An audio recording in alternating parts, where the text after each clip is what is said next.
Imagina que la independencia de América no empezó con un grito en una plaza, sino con una puerta que se cierra despacio en una casa de Madrid. Dentro, nadie levanta la voz, nadie firma papeles, y aún así se decide algo enorme: cómo conectar a patriotas dispersos sin que el imperio los encuentre.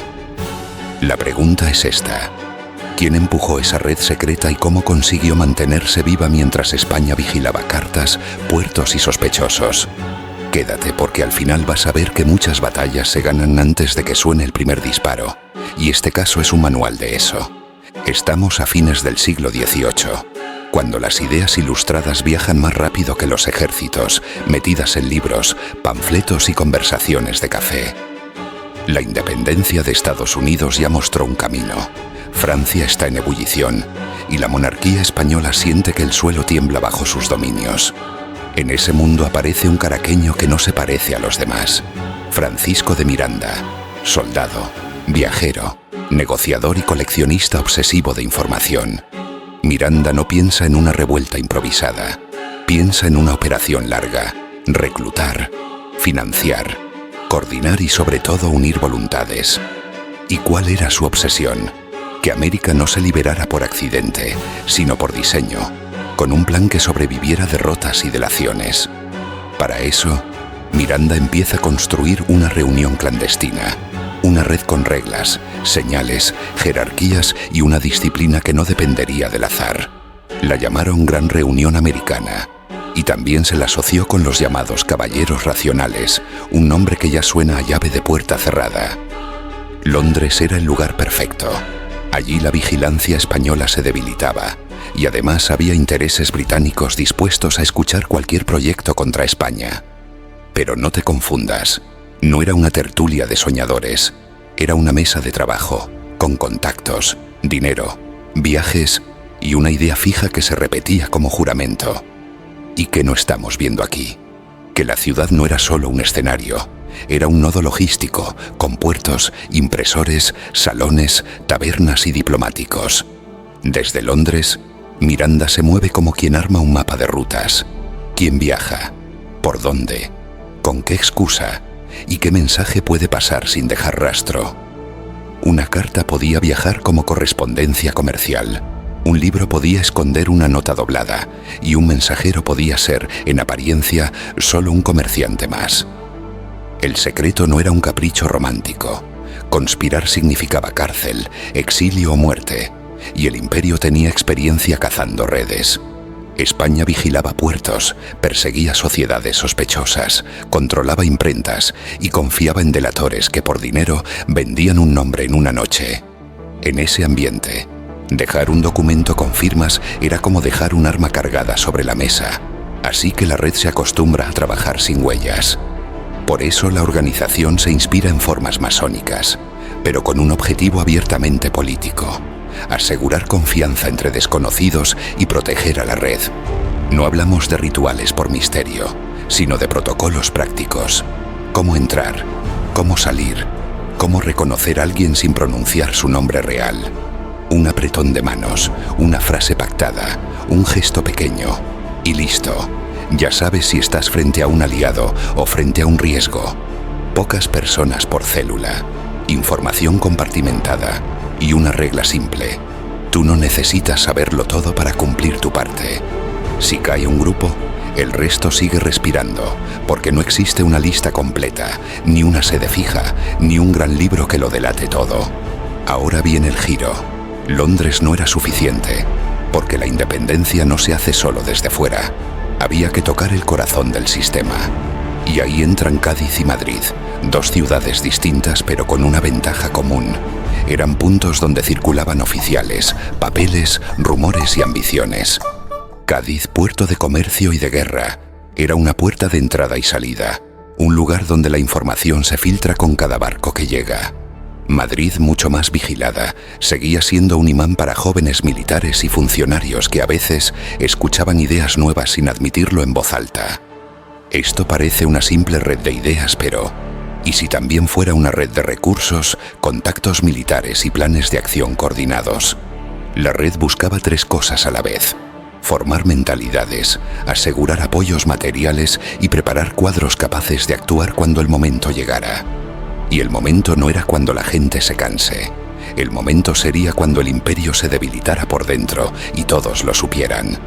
Por eso, en lugar de proclamas públicas, se prioriza el trabajo silencioso. Conversaciones discretas, recomendaciones personales y juramentos orales. Nada de actas abundantes, nada de listas firmadas, y si había documentos, eran mínimos, cifrados o guardados por pocas manos. ¿Quieres un ejemplo filmable de ese cuidado? Una hoja pequeña, sin membretes, doblada 4 veces, sellada con cera y entregada mano a mano. Es un método que hoy reconoceríamos de inmediato. Clandestinidad, compartimentación y disciplina, como si la política se hiciera con reglas de seguridad. En ese mundo de claves también se usan catecismos breves, preguntas y respuestas memorizadas que prueban lealtad sin revelar información sensible. Así, cuando alguien falla una respuesta, no hace falta acusarlo. Basta con cortar la conversación, cambiar de ruta y proteger a los demás. En este punto aparece un nombre clave para entender el alcance. Bernardo Higgins, joven en Europa, vinculado al ambiente mirandino de Londres. Se habla de encuentros, de encargos y de la idea de convertir a ciertos hombres en agentes de un proyecto continental, no de una causa local. La pregunta lupa es inevitable. ¿Cómo reclutas a alguien para una revolución que todavía no existe en su tierra, sin decirle te estoy reclutando? La respuesta está en algo muy humano: confianza personal, admiración y un relato convincente de futuro que suena más real que el presente. Miranda ofrecía eso: un plan, una visión de república y una promesa concreta de apoyo y conexiones, no solo discursos inflamados. Pero el imperio también aprendía, y cuanto más crecía la circulación de ideas, más crecía la vigilancia sobre puertos, sospechosos y papeles. Imagina el riesgo de un registro sorpresa: baúles abiertos, ropa al suelo, libros revisados página por página y un viajero tratando de no temblar. Por eso la red se vuelve flexible. A veces el eje está en Londres, otras veces en Cádiz y otras en América, dependiendo de dónde se pueda respirar. No hay un centro de mando eterno, y esa falta de rigidez es precisamente lo que la mantiene activa cuando cambia el clima político. Aquí conviene bajar el romanticismo. Esta red no controló cada levantamiento ni dirigió cada batalla, y quien diga eso está simplificando demasiado. Fue un catalizador, una manera de acelerar decisiones y de conectar a personas que, sin esos puentes, habrían tardado más en encontrarse. Mientras tanto, el mundo sigue girando y llega la crisis mayor: guerras europeas y la invasión napoleónica que dejan a España en una situación explosiva.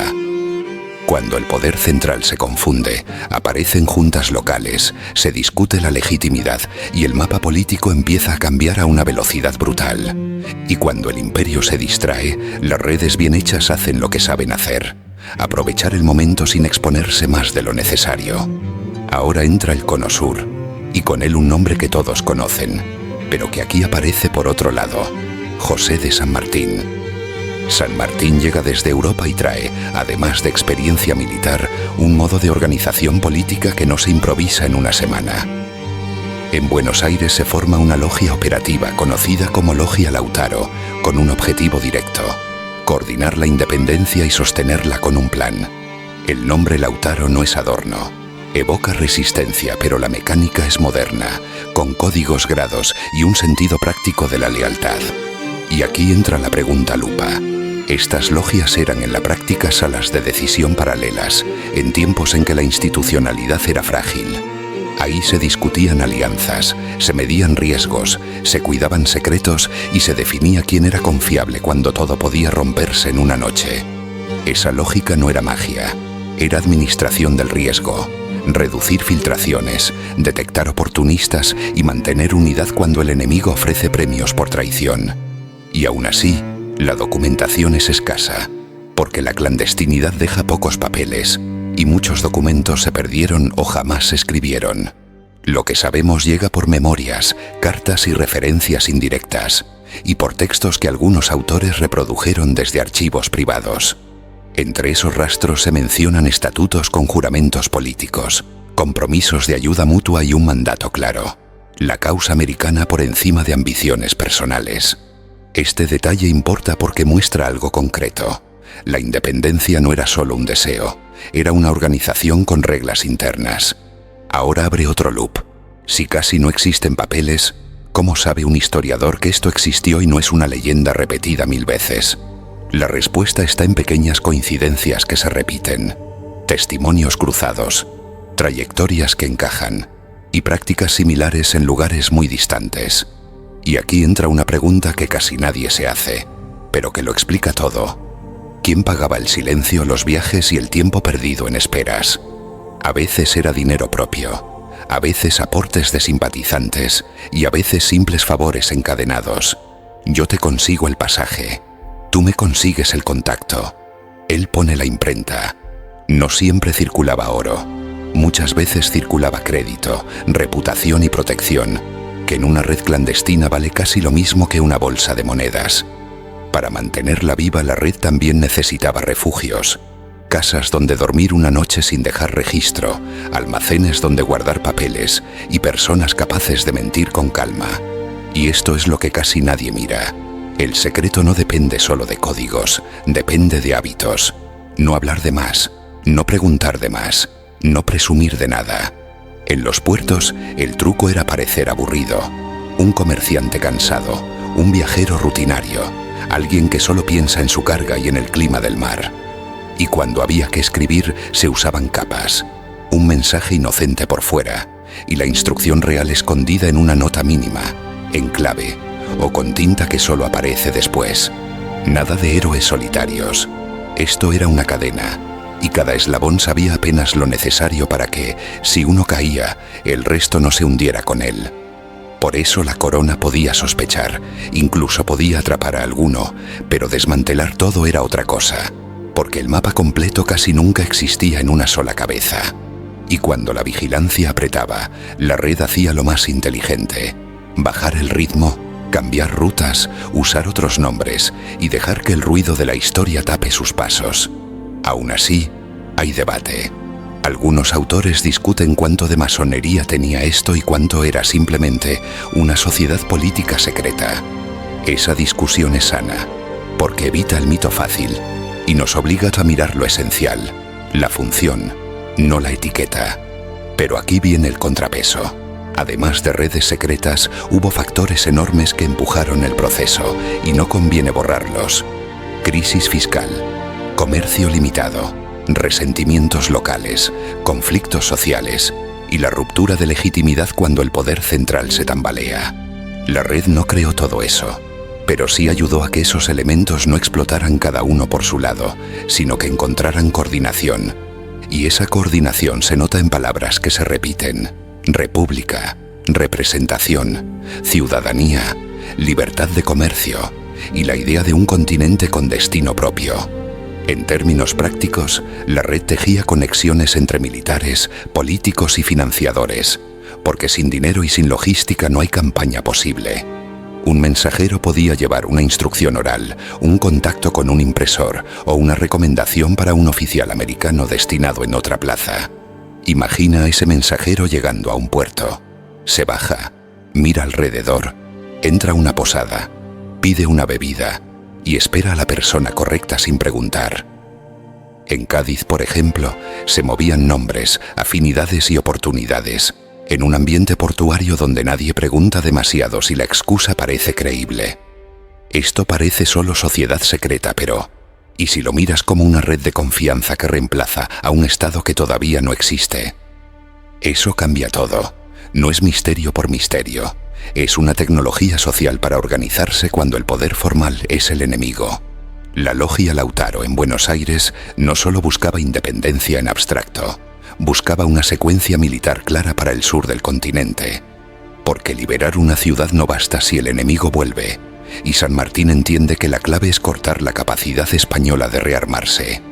Esa idea se traduce en coordinación, en campañas planificadas, en rutas, en tiempos y en alianzas que deben sostenerse sin que se desarmen desde adentro. Aquí entra la tensión interna. No todos los patriotas querían lo mismo, y la red también sirve para negociar, presionar o aislar a quienes bloquean el plan. Cuando el proyecto se mueve hacia Chile, la red también se mueve, y en Santiago se instala una filial que acompaña el nuevo frente. Ahí la disciplina vuelve a ser central.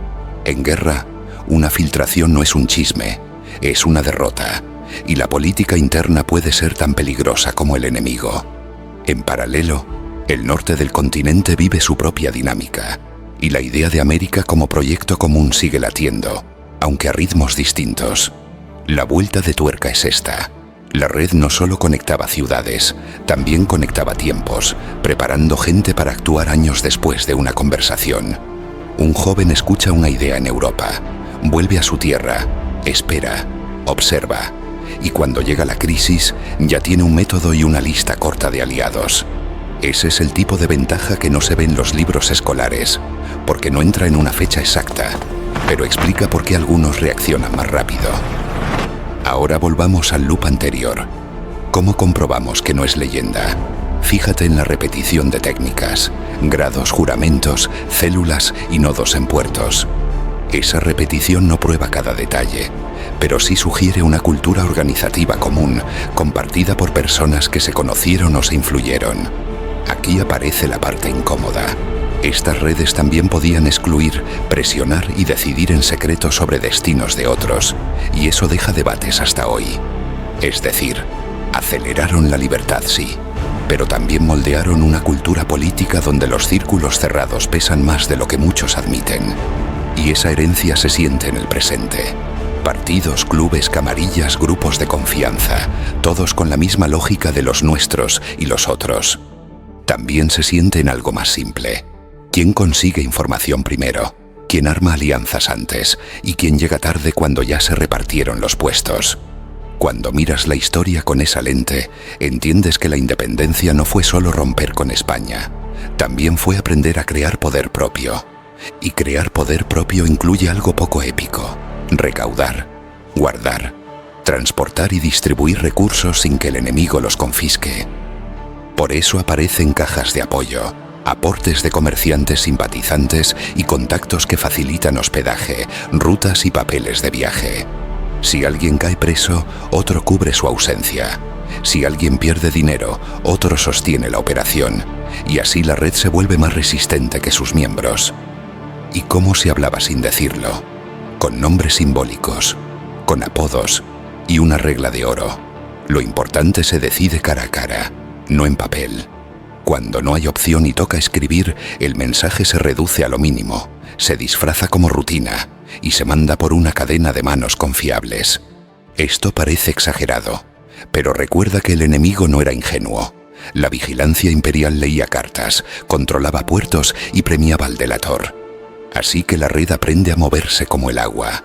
Cuando un camino se bloquea, busca otro, sin drama, sin orgullo, solo con eficacia. Ese aprendizaje repetido durante años convierte a estos grupos en escuelas de organización política, incluso antes de que exista un Estado independiente. Y ahí está la influencia profunda. No solo ayudaron a ganar campañas, también enseñaron a mandar, a administrar secretos y a sostener coaliciones. Con esa base, entendemos mejor por qué algunos liderazgos logran coordinar territorios enormes y otros se pierden en rivalidades y sospechas. Aterrizamos. ¿Por qué te importa hoy una red del siglo XVIII y XIX si tu vida está llena de problemas modernos? Porque te muestra que el poder no siempre está donde se ve y que muchas decisiones históricas nacen en espacios pequeños, cerrados y muy organizados. Te muestra también que las ideas necesitan infraestructura, alguien que imprima, que financie, que transporte, que proteja y que conecte a los que no se conocen. Y te deja una lección incómoda. Sin confianza no hay coordinación, y sin coordinación las causas grandes se quedan en palabras bonitas. Ahora volvamos al gancho del inicio, esa puerta que se cerraba en Londres, que había al otro lado en realidad. Había una biblioteca, sí, pero también un directorio mental de nombres, rutas y lealtades, como si cada reunión armara un mapa invisible. Había acuerdos para abrir puertas en Cádiz, para colocar cartas en manos seguras y para que un joven oficial en Madrid supiera quién buscar sin delatarse. Y había algo más, la idea de que América podía pensarse como conjunto, no como islas, una idea que en ese momento parecía casi imposible. Miranda no vio la independencia consolidada, y su destino terminó siendo trágico, pero su manera de organizar dejó huellas en libertadores que vinieron después. No fue un héroe de bronce, fue un operador político, capaz de hablar con potencias extranjeras y a la vez de inspirar a jóvenes americanos. Su red no fue omnipotente, pero funcionó como puente. Conectó personas, aceleró aprendizajes y ayudó a convertir deseos sueltos en estrategia. Y aquí cerramos el gran loop. La independencia no se escribió solo en campos de batalla. También se escribió en rutas marítimas y reuniones sin testigos. Se escribió en promesas dichas en voz baja, en juramentos que no dejaban papel y en decisiones tomadas con la urgencia de quien sabe que lo vigilan. Si quieres quedarte con una idea accionable, es esta. Las transformaciones grandes necesitan visión, organización y redes de confianza. Visión para que el objetivo no se pierda, organización para que el plan no se desarme y confianza para que la gente actúe incluso cuando nadie mira. Y quizá esa sea la lección más poderosa. La libertad no nace solo del coraje, sino también de la organización. La historia suele contar nombres individuales, pero detrás de cada nombre hay una red de apoyos, de mensajeros, de impresores, de comerciantes, de soldados anónimos y de conversaciones decisivas. Entender esa parte invisible no le quita mérito a nadie. Al contrario, hace la historia más humana y más real, porque nos recuerda que los grandes cambios no ocurren por magia, ocurren cuando muchas manos empujan en la misma dirección. Al final, esa logia transnacional no fue un mito de novela, fue una herramienta histórica, imperfecta pero influyente, que aceleró un cambio enorme. Y ahora sí, la puerta se abre. Entendemos que desde Londres hasta Buenos Aires, desde Cádiz hasta Caracas, el futuro se tejió en silencio.